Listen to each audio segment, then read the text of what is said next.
अस्सलाम वालेकुम, welcome back to my channel. कैसे हैं आप सब? उम्मीद करती हूँ कि सब खैरियत से होंगे। आज मैं आप लोगों के लिए एक और आसान रेसिपी लेकर आई हूँ। क्योंकि आम का सीज़न आ रहा है तो इसलिए आपके लिए एक ऐसी ट्रिक और टिप लेकर आई हूँ जिसको आप यूज़ करके आम से भी लुत्फ़अंदोज़ हो सकते हैं और इसका आप शरबत भी बना सकते हैं। तो चलें बनाना स्टार्ट करते हैं इस ईज़ी रेसिपी को। यहाँ पर मैंने एक बड़े साइज़ का पका हुआ आम लिया है और इस तरीके से इसको कट कर लिया है। तो इसको भी हमने एक सॉस पैन में निकाल लेना है और इसमें 2 ग्लास हम पानी ऐड कर देंगे।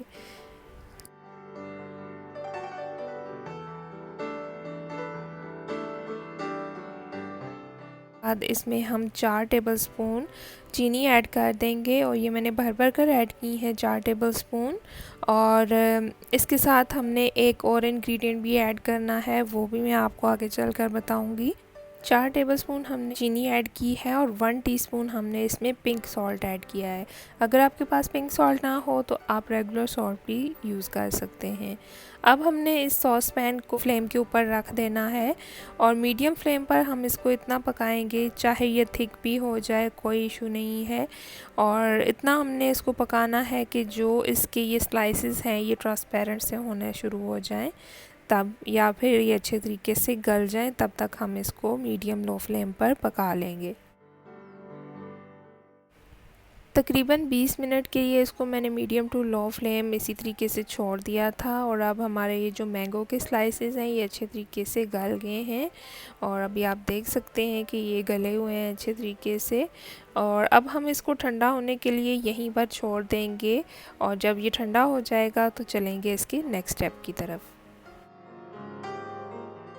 तो हमने इसको तकरीबन घंटा या 1.5 घंटा हमने इसको खुला छोड़ा है। तो अभी ये नॉर्मल रूम टेम्परेचर पे आ चुका है। तो अब हम इसको ट्रांसफ़र कर देंगे एक ब्लेंडर में, क्योंकि हमने इसको बहुत अच्छे तरीके से ब्लेंड कर लेना है।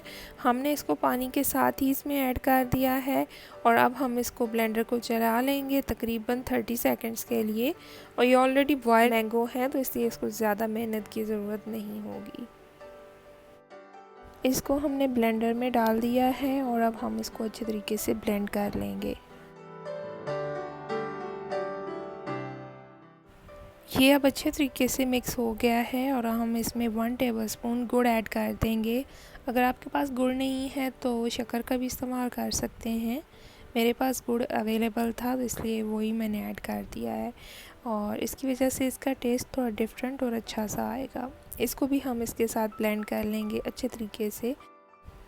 तो ये ब्लेंड हो चुका है। अब टाइम है इसको छान लेने का। इसको हम छान लेंगे क्योंकि आमों में अक्सर बाल होते हैं तो इसलिए इसको छानना ज़रूरी है, ताकि अगर कोई बाल वगैरह आम के पल्प में मौजूद हैं तो वो हम छान लेंगे, खालिस पल्प मिल जाएगा।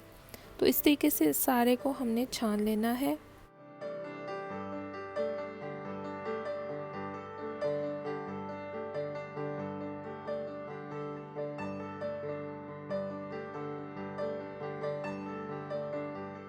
तो सारे पल्प को हमने अच्छे तरीके से छान लिया है। अब ये हमारे पास खालिस पल्प बच चुका है।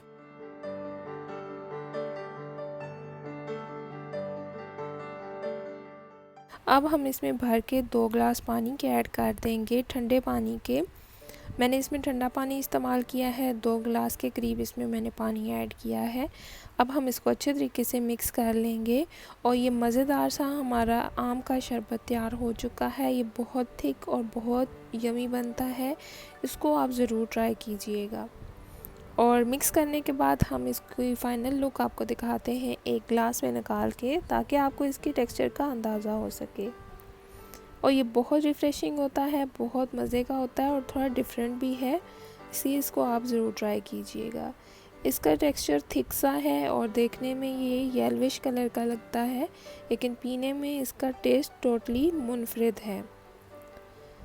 तो एक नई चीज़ और नई रेसिपी आपके साथ शेयर की है। उम्मीद करती हूँ कि आपको अच्छी लगी होगी।